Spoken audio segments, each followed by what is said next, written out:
Hola, ¿qué tal? Bienvenidos en esta nueva emisión de Descifrando el Poder, el podcast de comunicación política aplicada. Y bueno, en el programa de hoy vamos a hablar de un tema bastante importante y reciente, la elección de los Estados Unidos, donde el candidato republicano Donald Trump logró nuevamente la presidencia de este país con hasta el momento un escrutinio de 292 votos electorales, lo que representa el 51% de preferencia sobre la demócrata y actualmente vicepresidenta Kamala Harris, que solamente obtuvo el 47.6% y 226 votos de los colegios electorales.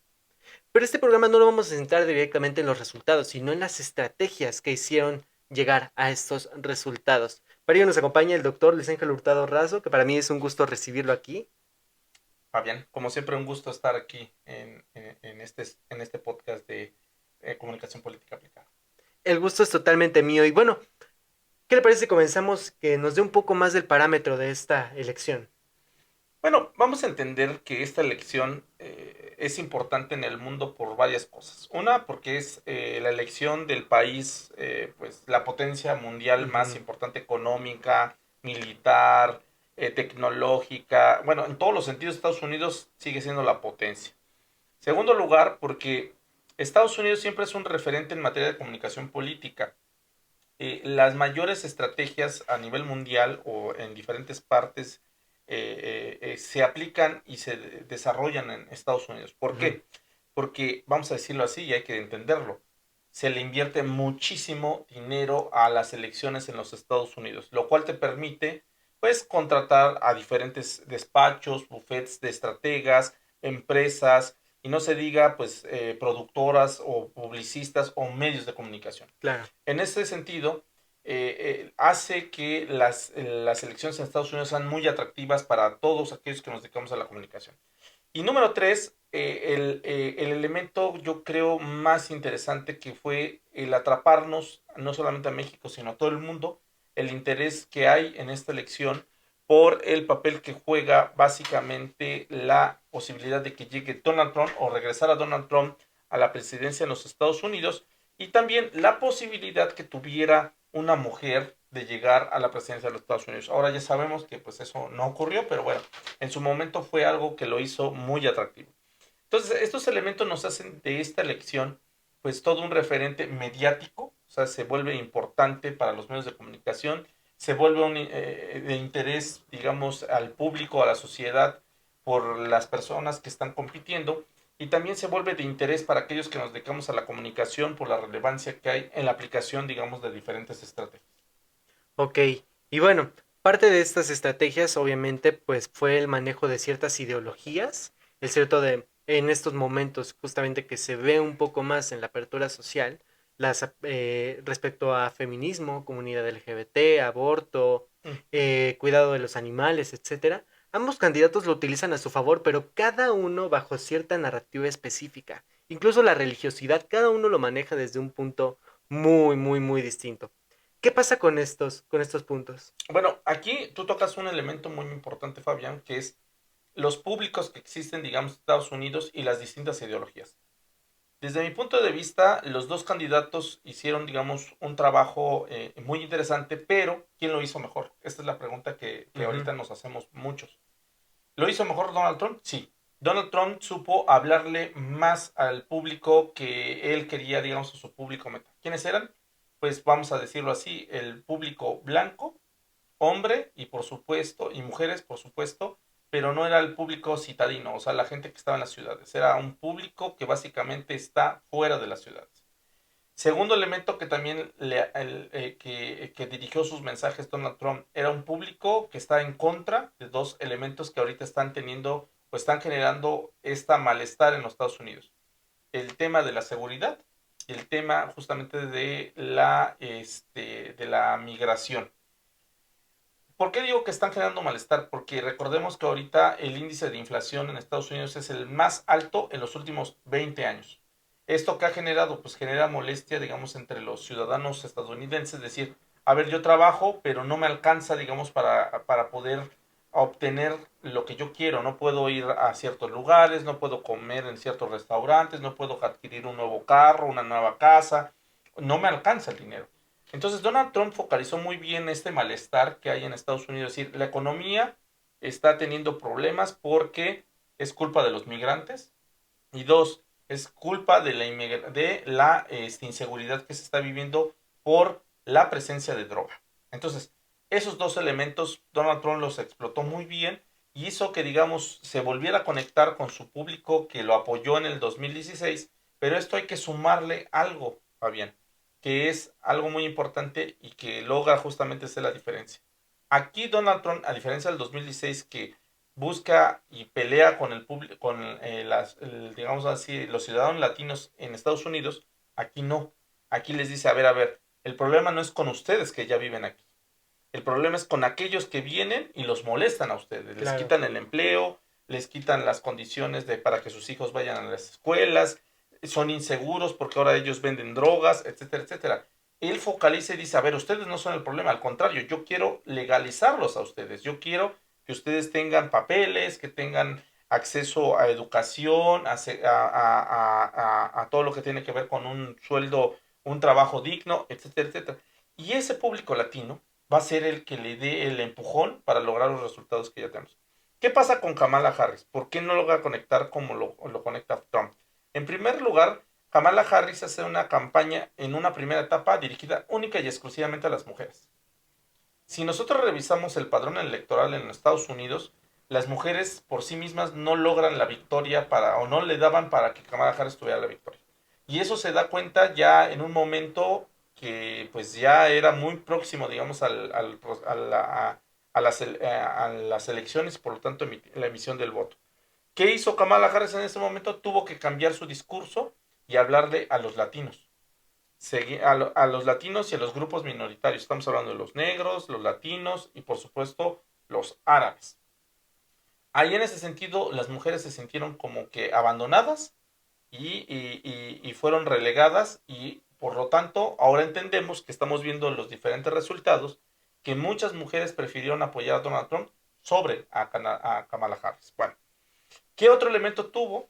Pues que básicamente su mensaje no era claro. Claro, no solamente en el sentido de que a qué público se dirigía, sino que Kamala Harris tenía cuatro facetas. La faceta de candidata, la faceta de vicepresidenta, la faceta también, recordemos que era senadora, entonces, y la faceta de candidata en California. O sea, Ujú. llegó un momento que Kamala Harris tenía cuatro facetas y no sabíamos o no sabía a quién le estaba hablando.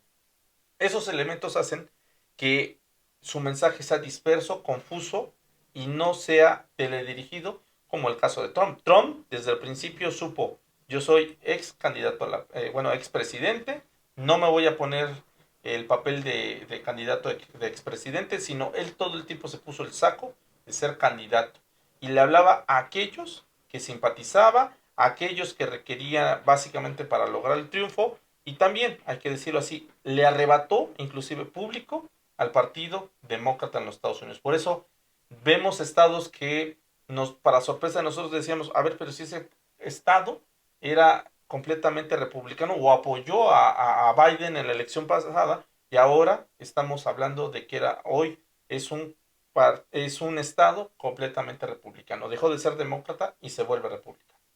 Ok. Y dentro de estas narrativas también entran las fake news. Dentro de esta estrategia política que ambos utilizan, que van pues desde la generación de imágenes falsas, que puede ser algo que puede parecer muy superficial, hasta directamente la creación de información falsa bajo un entendimiento o bajo una intención.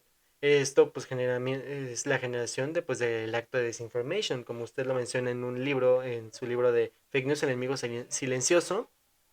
¿Qué pasa con estas fake news? Porque hay una peculiaridad, ¿no? En estas elecciones. Sí, completamente. La estrategia, a diferencia del 2016, donde triunfa Donald Trump mediante el uso también de fake news, es que en esta elección lo dividieron sus estrategas en tres elementos. Uno, ya dijiste, ya hablamos del mensaje, de la narrativa. Donald Trump focaliza muy bien sus mensajes y construye una narrativa muy dirigida. Eso ya lo tenemos. El mensaje está muy bien dirigido al público. Dos, ya hablamos también del público, está teledirigido. Él, si le hablaba a gente que era migrante, o sea, a pro migrante, entonces construía fake news acerca de eso. y también construían fake news en contra de aquellos que fueran antimigrantes. Entonces está muy focalizado y muy dirigido. Y también hay que decirlo así, Fabián, y lo hablábamos en el podcast pasado. A diferencia de la elección 2006, Donald Trump no hizo campaña en todos los estados. Hizo campaña en aquellos que tenía que recuperar o que en llegado un momento perdió en el 2020 y que lo apoyaron en el 2016.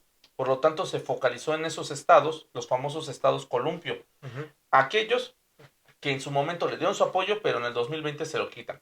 Entonces, Donald Trump se centró en esos. Y ahí entra la estrategia de las fake news.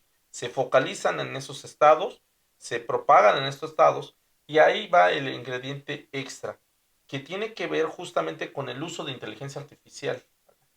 Donald Trump no utiliza la inteligencia artificial, y cuando digo Donald Trump no solamente es él, porque hay que decir que hubo simpatizantes de Donald Trump que hicieron fake news. Entonces, Donald Trump utiliza la inteligencia artificial o todo el movimiento de Trump para construir narrativas en contra de Kamala Harris, pero también en fake news que le abonaban a Donald Trump. Porque hoy en día pensamos que cuando construimos fake news todas son negativas. No, No. las fake news también pueden ser positivas. Pongo ejemplos. Hubo muchas fake news en las cuales se hicieron a favor de Donald Trump y eran positivas, en las cuales él se veía rodeado de grupos que, digamos, en un momento estaban en contra de Donald Trump. Estamos hablando de los afrodescendientes, o sea, de la gente negra. Estamos hablando también de los hispanos o el público hispano, y también tuvo fake news en públicos principalmente del Islam, o sea, de árabes, etcétera, Ajá. etcétera. Entonces ahí estamos viendo que utiliza la inteligencia artificial para que se viera arropado de estos públicos, o sea, fotos en las cuales aparece rodeado de públicos, de estos, de personajes de miembros de estos públicos. Ahora, que también utilizaron la inteligencia artificial para construir narrativas en contra de Kamala Harris, en donde se hizo viral un video en la cual Kamala Harris decía cosas en contra de Joe Biden en una rueda de prensa. En ese sentido, vemos y analizamos la rueda de prensa y eso nunca ocurrió, pero metían justamente ese terreno de decir, ya se desmarcó de Biden y está hablando mal de él. En ese sentido, todo eso le sirvió para decir, oye, ni Kamala quiere a Biden. Entonces, en ese sentido, utilizaron la inteligencia artificial de una forma en la cual fue focalizada, fue muy atendiendo estos estados columpio, y sobre todo para desprestigiar la imagen pública de Kamala Harris. Dicho de otra forma, Fabián, veo mucho mejor estrategia en el uso de fake news en esta elección 2024 que en la de 2016 y por supuesto en la del 2020. Ok, y bueno, justamente para esta difusión de fake news es muy importante destacar el uso de las redes sociodigitales. Uh -huh. Eh, una de las, y lo veníamos hablando desde el podcast anterior, uno de los mayores aliados de Donald Trump, que bueno, además fue quien financió más la campaña de este candidato, Elon Musk, dueño de la aplicación X, una de las aplicaciones donde pues uno entra y encuentra un mayor nivel de apoyo a Donald Trump. Que bueno, fue algo bastante interesante. Y también decir que en otras redes, llámese Instagram, TikTok, Facebook, demás, pertenecientes a otras empresas no necesariamente relacionadas con el trumpismo, pues se nota un mayor número de polarización o de apoyo a Kamala Harris, pero que este apoyo obviamente no se ve como tal en las urnas. Sí, claro, o sea, aquí vamos a decirlo. Donald Trump hizo muy buenas estrategias y muy buenos acuerdos. Hubo muchas negociaciones. Como lo hizo en su momento, y eso hay que decirlo, Barack Obama en la elección de 2008, que fue la primera, Ajá, digamos, que triunfó. Donald Trump aprende muy bien de su error del 2020, en el cual decide no apoyar a las principales, digamos, televisoras o a medios de comunicación en los Estados Unidos, y tampoco a las redes sociodigitales. claro. Las redes sociodigitales y Internet en general venían con una cuestión de no permitir el avance de China y Rusia, digamos, en el terreno de empresas que les hicieran competencia. En ese sentido, Donald Trump les queda de ver eso y por eso no hay un apoyo como tal en esa elección. ¿Qué pasa en esta elección? Primer punto, Donald Trump hace un acuerdo muy cercano con X, en este caso con Elliot Moss.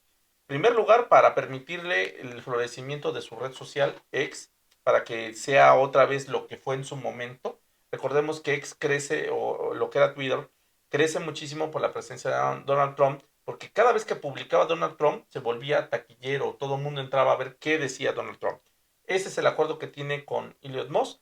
De hecho, es la única red social en la que regresa Donald Trump. No regresa a las demás redes sociales que lo vetaron. Hay que decir eso. Ujú. Eso es muy importante, Fabián. Donald Trump es el primer político en el mundo que logra un triunfo con el bloqueo de medios de comunicación y de redes sociodigitales.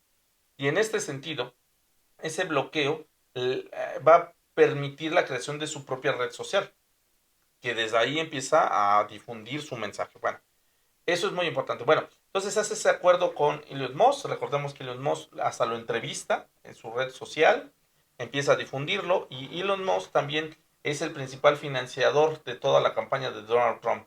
Aparte, recordemos las rifas que hacía el propietario de esta red social en su propia red social. Rifaba $1 millón a los seguidores o simpatizantes de Donald Trump. Bueno, sumémosle a esto que también firma un acuerdo con medios de comunicación, hace las paces nuevamente con Fox News, que es su principal medio de comunicación, o pro-Trump.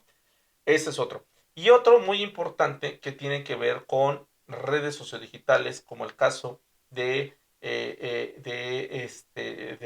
Facebook, que ya hace las paces con Mark Zuckerberg y empieza a ponerle un freno a muchas de las redes sociodigitales que están creciendo, principalmente TikTok. Donald Trump dijo que va a seguir justamente bloqueando no solamente el caso de TikTok, sino que también eso entra con Jay Bezos, que es el propietario de Amazon, y dice, no voy a permitir y voy a frenar el crecimiento de Temu, el caso de Temu, el caso de AliExpress y el caso de Shein, que son tres empresas completamente China. chinas. Entonces, estos elementos permiten que todas estas personas empiecen a ser donatarios, ya sea en especie o ya sea con fondos para la campaña pro Trump. Entonces, estamos hablando que Donald Trump no solamente hace una estrategia comunicativa con sus mensajes, sino también cierra acuerdos con los propietarios de las principales medios de comunicación en Estados Unidos, pero también con las principales redes sociodigitales. Y eso Kamala Harris no lo hizo. Ella pensaba que por el simple hecho de que estaban en el gobierno iban a recibir el mismo apoyo y las mismas Condiciones. condiciones que Donald Trump. Ahora, hay que decir por qué la campaña de Trump fue exitosa también. Fue una campaña que recibió menos fondos y ganó la presidencia. El caso de Kamala Harris fue porque en un principio dijeron ya rompió los récords inclusive de recaudación de impuestos, de impuestos de fondos o aportaciones. En ese sentido, nos deja ver que las campañas hoy día no se ganan con la campaña que tenga más dinero, sino más bien cómo emplea ese dinero. Donald Trump nos lo mostró en dos ocasiones. En el 2016 también fue el candidato que menos dinero recibió y gana la presidencia. En el 2024 fue el candidato que menos recibe, digamos, recursos y gana la presidencia. Entonces estamos hablando aquí que lo que hace la diferencia son acuerdos y estrategia. Ok, y dentro de estas estrategias también entra el uso de personalidades como un atractivo visual para para las contiendas. Remonto a 2020 cuando sale un estudio en el que dice que muchos estadounidenses cambiarían su voto por apoyar al candidato, bueno, en ese momento sí, ambos candidatos, pero al candidato que apoyara a Taylor Swift. Lo Claro. mismo pasa del lado contrario, a lo mejor con Nicky Jam, que en su momento se declara a favor de Donald Trump, pero posteriormente abandona la contienda, dado un chiste que se hace en En un meeting, en un sí. meeting de Donald Trump sobre Puerto Rico, su isla natal. ¿Qué pasa con estas figuras públicas? Porque además ellos también fueron parte de la narrativa de las fake news. Mira, en ese sentido, se esperaba mucho de que el impulso de todas estas figuras públicas iban a beneficiar a un candidato, en este caso a Kamala Harris. De hecho, a Kamala Harris, desde que en el momento que Taylor Swift manifiesta su apoyo, todo el mundo dijo, ya en ese momento Kamala Harris ganó la contienda. ¿Por qué? Porque hace un año existía la proyección en la cual, un estudio en el cual cada vez que Taylor Swift hablaba de las elecciones en Estados Unidos, aumentaba el registro, digamos, de las personas que querían votar. Una cosa es que te quieras registrar y otra es que salgas a votar, Fabián. Eso es algo Ujú. muy importante. Y en este sentido, Donald Trump entendió muy bien eso. Dijo, no importa que no me apoyen las figuras públicas, Lo que sí me importa es que mis seguidores no solamente acudan a votar, sino que inviten a otros a que vayan a votar. Por eso, a diferencia del 2020, en la cual Donald Trump dijo, no, el día de la elección va a ser el famoso supermartes, a ese día hay que salir a votar. Él entendió muy bien esto y lo que hizo fue anticipar a sus simpatizantes, es decir, no te esperes al día de la votación, sal a votar o manda tu voto, o emita tu voto, ya sea por internet o por correo postal. En ese sentido, por eso, cuando empiezan a llegar o contarse los votos que estaban en el correo postal, Donald Trump empezó a darle la vuelta a Kamala Harris en muchos estados columpio. El caso de Pensilvania es importantísimo. Empieza ganando Kamala Harris y cuando llegan los votos, digamos, postales, le dan la vuelta y le dan la victoria Sí, a Donald Trump. En ese sentido, hoy en día las figuras públicas ya no pesan en el tema de digamos, las preferencias electorales y por lo tanto los resultados. Hoy en día lo que se comprobó con esta elección es lo que apoya o beneficia es saber utilizar esa figura pública en la narrativa para que sí salga la gente a votar. Muchas personas no acudieron a votar en el caso de Kamala Harris porque trabajan, acuerdo recordando que trabajan, o muchos de ellos estudian. Y en ese sentido Donald Trump aprendió muy bien y dijo, vamos a salir a votar y salieron a votar. Y claro. los resultados mismos lo dicen. Trump no solamente gana los distritos electorales, también gana en el voto ciudadano. Exacto, y bueno, destacar que dentro de este paradigma de las celebridades que se destacan a favor de ciertos candidatos, también entró un mexicano específicamente, Eduardo Verástegui, que se declara pro Trump desde el principio prácticamente de la campaña, que incluso lo fue a visitar, lo fue a conocer, y él se declara automáticamente pro Trump ante ciertas propuestas con las que él podría estar de acuerdo por ser antiprogresistas. Pero bueno, ahora vamos a tocar qué pasa con los medios tradicionales. ¿Qué es lo que pasa con la televisión, el periódico, el radio? Y pueden entrar a lo mejor los sitios directamente de noticias digitales, porque muchos entraban por Twitter, pero no entraban como tal a leer las notas. Mira, ¿qué pasa con los medios de comunicación tradicionales? Mira, pasan dos cosas. Una de ellas es, ahora el fiel de la balanza es otra vez, ha muerto el rey, viva el rey. O Ujú, sea, Biden acaba de morir, ahora todos los medios de comunicación están a favor de Trump, porque es el nuevo rey. claro. Ese es un primer punto. Segundo punto, y me gustaría, los medios de comunicación tradicionales, principalmente las televisoras, fueron los encargados, a diferencia de México, hay que entender esto, en Estados Unidos no existe un Instituto Nacional Electoral No, que organice, que supervise e que inclusive supervise las encuestas electorales. Más bien allá, en los Estados Unidos, los que realizan realmente los sondeos de, digamos, los sondeos electorales son las televisoras. Ellos tienen sus casas encuestadoras muy sofisticados, ellos hacen exit polls muy precisos y hoy jugaron un papel muy importante, pero aquí hubo un doble papel. Primero, antes de la elección, en la cual todas las encuestas electorales, y digo todas, arrojaban una elección cerrada, Fabián, sí. que estaba por décimas. Vemos los resultados y no fue así. Ujú, Ahí estamos hablando que otra vez las encuestas vuelven a fallar por el famoso voto que hablamos en el podcast pasado, el famoso voto silencioso pro Trump, que decide, que sabe que va a votar por Trump, pero no lo manifiesta. Bueno, segundo punto, ellos entienden muy bien esto y deciden en determinado momento decantar mejor su simpatía con Trump mediante el anuncio anticipado de los resultados, sobre todo en los estados columpio. Fox News dijo, a ver, yo no me voy a esperar hasta que lleguen al 100%, yo me voy a adelantar y cuando ya tenían el 60% digamos de los votos revisados y contabilizados, decide a decantar y decir, este estado lo gana Trump. Esa fue una forma en la cual hacen las paces todos los medios de comunicación. New York Times también lo sacó en su momento con un acuerdo que tuvo con la agencia AP y Google. Ellos llevaban el día a día y de hecho ellos también manifiestan antes de los resultados, digamos, que tuvieron el escrutinio total, las diferentes victorias en los estados columpio a favor de Trump. En ese sentido, que te quiero dar a entender, y con esto ya cierro mi participación, Fabián, es que la elección hoy en día nos deja ver que los medios de comunicación y las redes sociodigitales están ya a favor de Donald Trump.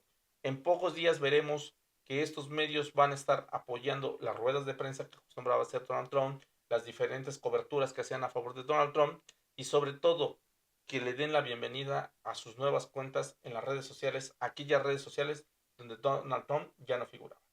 Claro, y además esto se figura bastante dentro del lo que pasa hace algunos años, justamente en 2020, cuando Donald Trump pedía que él se quedara la cuenta de POTUS, en ese momento Twitter, quedarse ese usuario él de President of the United States y en ese momento dejarle a su vicepresidente la cuenta de BP, porque él estaba muy confiado en que iba a ganar en esa elección, la de 20. 2020, pero pues no pasa eso, pasa todo lo contrario. Este, Dentro de estas narrativas también se maneja mucho la cuestión de, pues la figura latina en el voto, que fue creo que muy importante y si bien puede ser que no haya sido como tal decisiva dentro de los colegios electorales, en el voto ciudadano fue muy importante la figura latina. Como lo mencionábamos con los cantantes, demás, que Trump nos ofrece primero una imagen de rechazo total a los migrantes y después nos ofrece esta imagen de, bueno, pero los migrantes, los latinos sí, pero los que ya están aquí es a los que yo voy a apoyar, como bien mencionaba. Y nos dice, no, pues, pues ahora sí que nosotros nos vamos contra los que vienen hacia acá o los que van a llegar en cierta medida.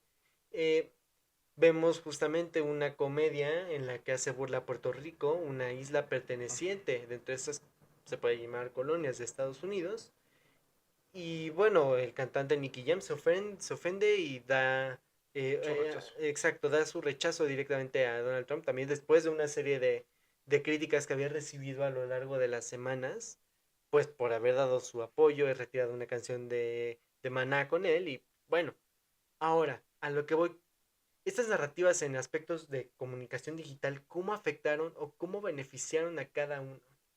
Mira, las narrativas beneficiaron más a Trump. Ajá, ¿Por qué? Porque él despertó dos elementos que Kamala Harris no. El nacionalismo, eso ujú, es muy fuerte, o sea, el discurso nacionalista de Trump es fuertísimo. Y dos, volver a ser un país grande económicamente, claro, que son los dos elementos que a Estados Unidos pues le importan mucho y sobre todo a la sociedad estadounidense. Primero, sentirse grandes en todos los sentidos de que siguen siendo una potencia y lo siguen siendo, Fabián. ajá, Y dos, que otra vez su economía va a ser lo que fue antes de o sea, durante su gobierno. Hay que reconocer eso. Durante su gobierno la inflación no es lo que es actualmente y eso repercute en ellos. Caso de Kamala Harris se centró más en sus narrativas en el caso de las mujeres, en el caso del voto latino o de los grupos minoritarios, el caso de los afrodescendientes, el Islam, etcétera, etcétera. Pero esos realmente no te iban a dar, no podían darte el fiel de la balanza, estimado Fabián. claro. Porque puedes ser latino, puedes decir, ¿de qué me sirve ser latino si no me alcanza o tengo que trabajar más para mantener a mi familia? ¿O de qué me sirve ser afrodescendiente si no encuentro fuentes de empleo justos y dignos que me permitan, digamos, estar a la altura, ¿no? Y en ese sentido, Donald Trump despertó algo que no había despertado en el 2020, que es, ok, eres latino, eres afrodescendiente, no es contra ti, sino es contra aquellos que vengan. Tú sí eres estadounidense y yo te voy a defender a ti. Y eso le despertó una suerte de nacionalismo a los hispanos o a los latinos de allá, pero también a los afrodescendientes. Hoy vemos los resultados y estos grupos, el hispano fue el que más apoyó a Trump. Claro, Inesperadamente, todos pensábamos que iba a apoyar a Kamala Harris. hispano y religioso. Exactamente, y sobre todo, por algo los mensajes de Donald Trump hacia la Virgen de Guadalupe, ¿eh? No, Claro, no olvidemos eso, ¿eh? sí, O sea, sus mensajes de la batalla de Puebla, o sea, o del 15 de septiembre acerca de la independencia de México. Entonces, aquí vemos que Donald Trump dice, yo no tengo problema contra ustedes, el problema son aquellos que vienen de Lincoln y les quitan su trabajo. Entonces, ujú, sus narrativas fueron muy bien focalizadas, muy bien aterrizadas, y eso hoy lo vemos en los resultados, estimado Fabián. muy bien. Y bueno, para cerrar, ¿qué es lo que le espera a los Estados Unidos? No vamos a pensar en un tan largo plazo, pero en cuanto a estrategias, ¿qué es lo que le espera a Estados Unidos de aquí a enero que tome posesión, que rinda Bueno, en protesta primer Donald Trump? lugar, el Partido Demócrata queda súper debilitado. Queda Claro, debilitado con un presidente débil en todos los sentidos, en imagen, en imagen, en físicamente y todo eso. Queda débil también por una vicepresidenta derrotada ajá, en las elecciones y también queda débil porque pierden la mayoría de las gobernaturas que se estaban disputando, pierden la mayoría en la Cámara de Senadores y también pierden la mayoría en la Cámara de Representantes. ¿Qué es lo que se espera? Más bien, desde ahorita ya Donald Trump acaba de tomar las riendas del gobierno en los Estados Unidos y el Partido Demócrata se tiene que reformular. Yo quisiera antes de terminar, que nosotros en el anterior podcast yo hice una mención en mi último comentario, Fabián, que yo dije, posiblemente veamos que Donald Trump es el candidato que se enfrentó a las dos mujeres que tenían mayor probabilidad de llegar a la presidencia de los Estados Unidos y él derrota a las dos mujeres con mayor probabilidad de llegar y tener por primera vez en los Estados Unidos a una mujer. Lo dije en el último podcast y ahora lo vuelvo a traer. ¿Es Donald Trump acaso el presidente que impidió la llegada de las mujeres a la presidencia en los Estados Unidos? Sí, hoy sí podemos Así es. decir que sí, en ese sentido. No es que Estados Unidos no esté preparado, más bien Donald Trump sabe derrotar a las mujeres en contra. Exacto, y basándose mucho en muchos elementos socioculturales estadounidenses. Exactamente. Bueno, pues muchísimas gracias, doctor, por el análisis. Al contrario, te agradezco muchísimo y nos escuchamos y nos vemos en el siguiente podcast. Totalmente, nos escuchamos y nos vemos en el próximo podcast de Descifrando el Poder de Comunicación Política Aplicada. Para mí es siempre un gusto estar con ustedes. Recuerden seguirnos en todas nuestras redes sociales como @CPA. Y bueno, pues nosotros nos vemos en la próxima. Hasta luego.